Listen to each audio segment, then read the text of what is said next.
Hello everyone, welcome to study IQ. Study IQ के इस video में हम बात करेंगे किसान सर्वोदय योजना की। आज 24 अक्टूबर है, यानी आज 75th एनिवर्सरी है, 75वीं एनिवर्सरी है संयुक्त राष्ट्र की। आज ही के दिन प्रधानमंत्री मोदी बहुत सारी योजनाएं हैं, इनिशिएटिव्स हैं जिनका उद्घाटन गुजरात में कर रहे हैं। तो उनमें जो एक तो गिरनार हिल के ऊपर जो रोपवे बना है उसके बारे में मैंने ऑलरेडी वीडियो बना दिया था। इस वीडियो में मैं बात करूंगा दूसरी चीज़ का जो उद्घाटन आज होगा, जो है किसान सर्वोदय योजना। लेकिन वीडियो शुरू करने से पहले मैं आपसे एक क्वेश्चन पूछना चाहता हूं। क्वेश्चन ये है कि गुजरात में अभी अभी भारत की पहली शहद परीक्षण प्रयोगशाला लगाई गई है, यानी हनी टेस्टिंग लेबोरेटरी, जो ये चेक करेगी कि शहद की क्वालिटी, शहद की जो गुणवत्ता है वो अच्छी है या नहीं है। ये लेबोरेटरी कहाँ पे लगाई गई है? और आपके ऑप्शन है ये 4: अहमदाबाद, साबरकांठा, पाटन या आनंद डिस्ट्रिक्ट। इनमें से कहाँ पे भारत की पहली हनी टेस्टिंग लेबोरेटरी लगाई गई है? कमेंट्स खुले हैं, आप आंसर कर सकते हैं। चलिए अब हम आते हैं एक सोलर स्कीम के ऊपर, सर्वोदय योजना, और ये किसानों की मदद के लिए की गई है। इसके बारे में हम डिटेल में पढ़ेंगे। पहले गुजरात का मैप ध्यान से देखिए। ये योजना चरणबद्ध है। चरणबद्ध का मतलब ये होता है कि ये फेजेस में चलाई जाएगी, पूरे गुजरात में एक साथ नहीं चलाई जाएगी, लेकिन ये चरणों में होगी। तो सबसे पहले ये डाहोड में चलाई जाएगी। ये डाहोड है, यहाँ पे आप देख सकते हैं, ये गुजरात के सबसे पूर्व में है, ईस्ट में है। और फिर हम आते हैं वेस्ट गुजरात पे एकदम, हम बात करते हैं जूनागढ़ की और गिर सोमनाथ की। तो सबसे पहले ये जूनागढ़ में, गिर सोमनाथ में और दाहोद में चलाई जाएगी। उसके बाद और डिस्ट्रिक्ट ऐड किए जाएंगे, जैसे महिसागर, पंचमहल, अमरेली, जामनगर इत्यादि, और फिर उसके बाद पूरे गुजरात में चलाई जाएगी। तो इस योजना के बारे में हम देखते हैं। ये सरकार की तरफ से ऑफिशियल नोटिफिकेशन आया था। ये गुजराती में है तो मैं आपको पढ़ के तो नहीं बता पाऊंगा, लेकिन मैंने इसको इंग्लिश में ज़रूर पढ़ा है। तो इसमें ये कह रहे हैं कि ये जो योजना है किसान सर्वोदय योजना, वैसे कई जगह इसको किसान सूर्योदय योजना लिखा जा रहा है, लेकिन ज़्यादातर जगह इसको सर्वोदय योजना लिखा जा रहा है, क्योंकि पिछले साल बजट में इसकी घोषणा हुई थी 2019 में। तो ये योजना ये है कि सुबह 5 बजे से लेके और रात के 9 बजे तक का जो समय होता है, ये किसानों के लिए सबसे इंपॉर्टेंट होता है। और इसका रीज़न ये है कि किसान जो है इस समय सिंचाई करते हैं, यानी कि खेतों को पानी देते हैं, जिसे सिंचाई या इरिगेशन कहा जाता है। और रात के समय कुछ परेशानियां होती हैं सिंचाई करने में, जैसे रात के समय कई बार जंगली जानवरों का डर रहता है, रात के समय कुछ जहरीले कीड़े वगैरह भी निकलते हैं। तो इन सब चीज़ों की वजह से रात के समय सिंचाई जो है वो संभव नहीं हो पाती। तो किसानों का ये कहना है कि हमें दिन के समय अगर आप ऊर्जा दे दें, दिन के समय अगर आप हमें बिजली दे दें, तो हमारी प्रॉब्लम सॉल्व हो सकती है। तो अब सरकार ने ये कहा है कि जो 17.25 लाख यानी कि 17.25 लाख किसान ऐसे हैं जिससे इस स्कीम को फायदा होगा। और ये जैसा मैंने बताया, सबसे पहले दाहोद, जूनागढ़ और गिर सोमनाथ डिस्ट्रिक्ट में चलाई जाएगी। वहाँ पे लगभग 1055 गांव हैं जहाँ पे ये योजना चलाई जाएगी। इसमें सरकार 3500 करोड़ रुपए का खर्चा करेगी, 3500 करोड़ का खर्चा करेगी। अब इसमें अगर आप देखें ध्यान से, तो सुबह 5 बजे का समय और शाम का 9 बजे, इनके बीच में 16 घंटे का समय हो जाता है। ठीक है, 16 घंटे। और इसको 2 पार्ट में डिवाइड कर लीजिए, तो 16 घंटे के 8-8 घंटे के 2 स्लॉट हैं, यानी कुछ किसानों को 8 घंटे पहले वाले स्लॉट में ऊर्जा मिलेगी, कुछ को दूसरे वाले में मिलेगी। समस्या तब आती है जब हम सारे किसानों को अगर एक ही साथ बिजली देना चाहें तो फिर वो बिजली कम पड़ जाती है। इसलिए अब एक योजनाबद्ध तरीके से सरकार ये करेगी कि जो दिन का समय है उसको 8-8 घंटे के 2 पार्ट में डिवाइड कर देगी, और आधे किसानों को उनमें से 8 घंटे इस वाले स्लॉट में बिजली देगी और आधे किसानों को इसमें। इससे बिजली की जो मांग है, यानी पीक लोड बोलते हैं जिसे, वो एकदम से बढ़ेगा नहीं और सारे किसानों को बिजली मिल पाएगी। तो ये है किसान सर्वोदय योजना। तो इसके बारे में थोड़ा जानते हैं। और ये 24 अक्टूबर के दिन, यानी आज के दिन प्रधानमंत्री मोदी ने लॉन्च करी है। आभासी तरीके से करी है क्योंकि कोविड का समय है तो बहुत ज़्यादा ट्रैवल नहीं हो पा रहा है। पहले इस योजना का नाम दिनकर योजना रखा गया था, क्योंकि गुजराती भाषा में दिनकर का मतलब होता है सूर्य यानी रवि। लेकिन बाद में इसका नाम किसान सर्वोदय योजना रख दिया गया था। और इसमें सुबह 5 बजे से रात के 9 बजे तक बिजली किसानों को दी जाएगी। 3500 करोड़ रुपए का खर्चा इसमें होगा।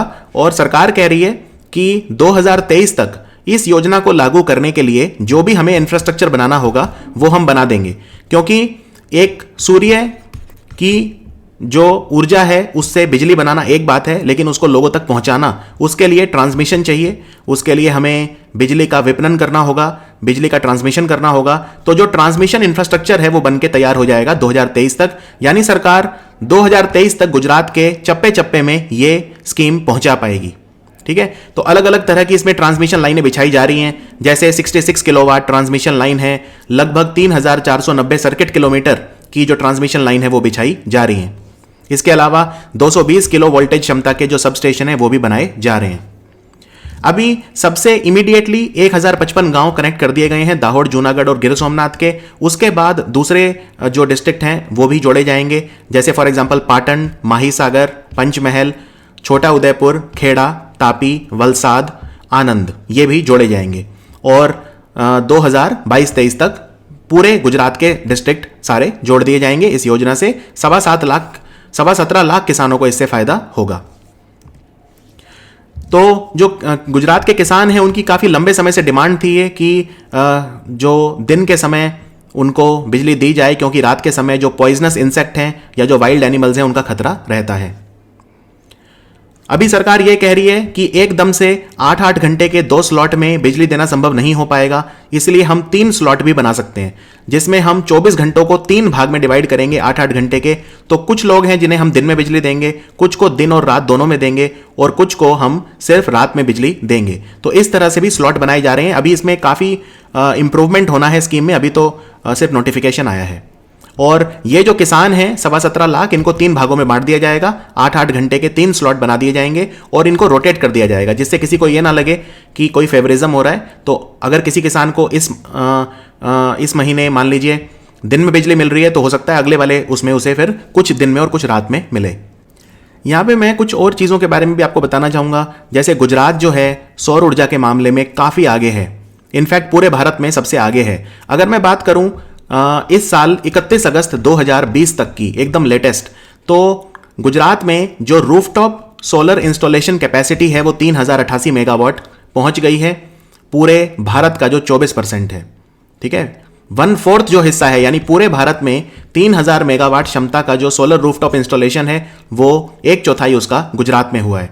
इसके लिए एक स्कीम चलाई गई थी जिसका नाम था सूर्य गुजरात सोलर रूफटॉप स्कीम।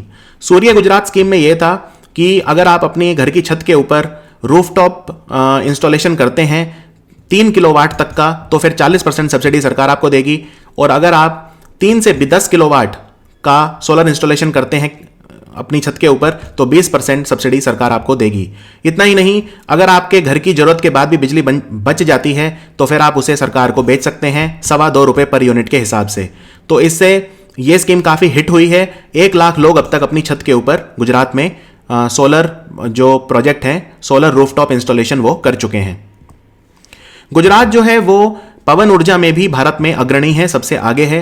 अगर मैं बात करूं वित्तीय वर्ष 2020 की, तो पूरे भारत में लगभग 2118 मेगावाट हमने जो विंड एनर्जी है वो इंस्टॉल करी है पूरे भारत में, और 70% इसकी सिर्फ गुजरात में हुई है। यानी पवन ऊर्जा में गुजरात जो है 70% भारत में एक साल में जितनी भी विंड एनर्जी प्रोड्यूस हुई है एडिशनल, वो गुजरात के अंदर की गई थी।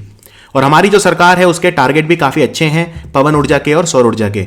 तो अगर मैं आपको बताऊं 2022 तक हमारी सरकार का टारगेट है कि हमें 100 गीगावाट सोलर पावर जनरेट करनी है इंडिया में, और हमें 60 गीगावाट विंड यानी कि पवन ऊर्जा जनरेट करनी है। तो मैं आपको कुछ एक्स्ट्रा पॉइंट्स बताता हूं, ये अगर आप अपने आंसर में लिखेंगे तो आपको बहुत अच्छे नंबर मिलेंगे, खासतौर पर यूपीएससी मेंस में। देखिए, भारत आप जानते हैं कि अंतर्राष्ट्रीय सौर गठबंधन का अध्यक्ष है। भारत और फ्रांस दोनों सह अध्यक्ष हैं अंतर्राष्ट्रीय सौर गठबंधन के, और इसका हेडक्वार्टर भी इंडिया में ही है, गुरुग्राम में है। सोलर पावर का टारगेट है हमारा 100 गीगावाट, और हमारा जो पवन ऊर्जा का टारगेट है वो है 60 गीगावाट। टोटल जो हमारा रिन्यूएबल एनर्जी टारगेट है वो है 175 गीगावाट 2022 तक। इसके अलावा पिछले बजट में यानी कि 2019 के बजट में निर्मला सीतारमन ने कहा था कि हम किसानों को अन्नदाता से ऊर्जा दाता बनाना चाहते हैं। अन्नदाता मतलब जो सिर्फ भोजन का उत्पादन करता है, लेकिन ऊर्जा दाता, अगर किसान मान लीजिए अपनी छत के ऊपर सोलर प्लांट लगा देता है या सोलर इंस्टॉलेशन कर लेता है, तो वो ऊर्जा दाता का भी काम करेगा, क्योंकि वो बिजली सरकार को बेच सकता है। इसके अलावा हम किसानों को ये भी एनकरेज कर रहे हैं, मोटिवेट कर रहे हैं कि वो सोलर ट्री लगाएं। सोलर ट्री क्या होता है, जैसे आप देख सकते हैं यहाँ पे डायग्राम में, सोलर ट्री बहुत कम जगह घेरते हैं, ये सिर्फ आप देख सकते हैं 8 से 10 फीट की जगह में ही इतने सारे पैनल लगा दिए गए हैं एक पेड़ की शेप में। तो ये दुनिया का सबसे बड़ा सोलर ट्री अभी अभी लगा है दुर्गापुर में, बंगाल में दुर्गापुर, जहां पे central mechanical engineering research institute है, वहां पे लगा है। तो हम किसानों को यह भी एनकरेज कर रहे हैं कि वो सोलर ट्री लगाएं। इसके अलावा हमारी कुसुम योजना चल रही है भारत सरकार की, प्रधानमंत्री ऊर्जा सुरक्षा एवं उत्थान महाअभियान, जिसे हम कुसुम योजना बोलते हैं। और कुसुम योजना क्या है, इसका एक बहुत इंपॉर्टेंट टारगेट ये है कि हमें 10 lakh grid connected agriculture pump, ठीक है, क्योंकि जो सिंचाई होती है वो एग्रीकल्चर पंप से होती है, तो 7.5 हॉर्स पावर के हमें लगाने हैं। इन 7.5 हॉर्स पावर के ये सारे सोलर होने चाहिए 2022 तक, ये भी हमारा टारगेट है। और हमारा एक कमिटमेंट ये भी है भारत का पेरिस क्लाइमेट एग्रीमेंट में कि हमें 2030 तक हमारी जो 40% ऊर्जा है भारत में, जो बिजली उत्पादन है, वो नॉन फॉसियल फ्यूल से करना है, यानी कि जीवाश्म से नहीं करना है, जो नॉन फॉसियल फ्यूल है उनसे करना है 2030 तक। तो ये सारे पॉइंट्स भी आप अपने आंसर में मेंशन कर सकते हैं। यहां पे मैं एक चीज और बताना चाहता हूं, प्रधानमंत्री मोदी ने एक और बहुत महत्वाकांक्षी बात करी है अभी अभी। उन्होंने कहा है 1 वर्ल्ड 1 सन 1 ग्रिड। इसका मतलब यह है, देखिए, जिस वक्त भारत में सूरज निकलता है उस वक्त यूरोप में सूरज नहीं निकलता, टाइम गैप काफी ज्यादा है। जिस वक्त अमेरिका में सूरज निकलता है उस वक्त भारत में नहीं निकलता। तो प्रधानमंत्री मोदी यह कह रहे हैं कि दुनिया के 140 देश ऐसे हैं जहां पे सूरज की रोशनी बहुत अच्छी है, क्यों ना इन 140 देशों को आपस में एक कॉमन सोलर ग्रिड से जोड़ दिया जाए। अगर हम ऐसा कर पाए तो दुनिया के किसी ना किसी कंट्री में तो सौर ऊर्जा का उत्पादन उस वक्त हो रहा होगा। तो द सन नेवर सेट्स, यानी कि लगातार सारे देश एक दूसरे के साथ जुड़कर हम एक दूसरे को सौर ऊर्जा दे सकते हैं। इसका नाम रखा गया है 1 वर्ल्ड 1 सन 1 ग्रिड। इसको बेल्ट एंड रोड इनिशिएटिव जो है चाइना का, उसका काउंटर भी माना जा रहा है। तो यह भी आप अपने आंसर में जरूर मेंशन कर सकते हैं। तो 140 कंट्रीज को आपस में हमें एक कॉमन ग्रिड से जोड़ना है। सो ये थी हमारी किसान सर्वोदय योजना। आई होप ये वीडियो आपको समझ में आया होगा कि किस तरह से हम सौर ऊर्जा देना चाहते हैं गुजरात के किसानों को। और इससे पहले भी गुजरात में सूर्य शक्ति योजना भी स्टार्ट हुई थी। तो कई तरह के इनिशिएटिव्स गुजरात में सौर और पवन ऊर्जा के क्षेत्र में चल रहे हैं। तो मिलते हैं स्टडी आईक्यू के बाकी वीडियोस में। Thank you for watching study IQ.